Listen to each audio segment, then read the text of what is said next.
The Lakers traded Kendrick Nunn and 3 second-round picks for Rui Hachimura today. And what do I think about this trade? Well, first of all, like always, the Lakers get another bailout. But this is not what I would call like a big time bailout like they got a long time ago, for example, with the Gasol trade. This is what I call a small, tiny bailout. Still, the Lakers, I feel, won this trade. This definitely was a ripoff of a trade. Hachimura is a solid young player that does have a lot of potential, but hasn't been able to reach it the last few years. His numbers are decent.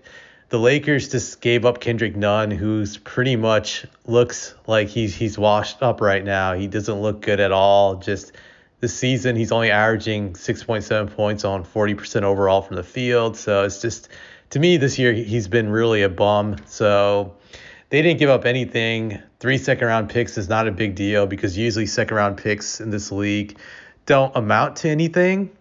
And sometimes you get lucky, for example, with Jokic, but those are usually long shots and one out of every 100 picks or so sometimes turn out like that.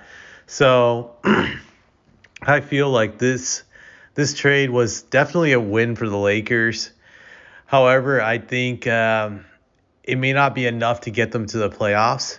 It still could give them a chance, but I don't think it's going to catapult them to being a championship contender. There's still so many holes on this team. And one thing I've felt about Hachimura for a while is that I felt he could have been a really good player if you could move him to the three, but the Wizards weren't able to do that. I think that was their hopes when they originally drafted him. They believed that they could convert him to the three, much like the Spurs were able to do to Kawhi Leonard when they drafted him, because I think Kawhi was a power forward when he was in college, but they weren't able to do that successfully. I would say Hachimura's rebounding is pretty weak for a power forward. He only averages about, for his career, I'm just looking right here. Let me just pull it up.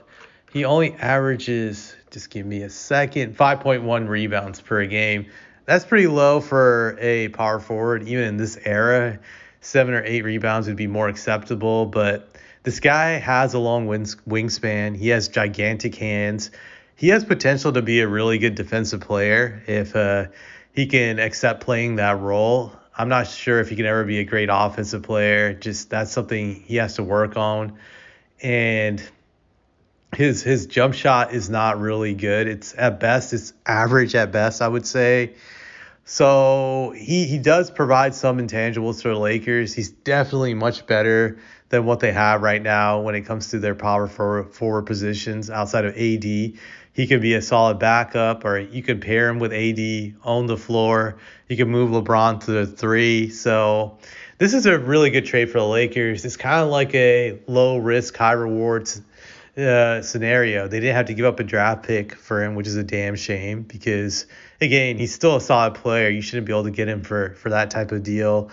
I don't know what the Wizards were thinking, why they wanted to get rid of him. Just the only thing I've heard about him is allegedly that he might suffer from bipolar. So that could be a big time red flag for him. Just he did have some depression problems. I remember reading about that. I think it was a year ago or either several months ago reading about that stuff. So that's something to pay attention to. Maybe LA will get to him if he's not managed properly, if he doesn't seek the right help.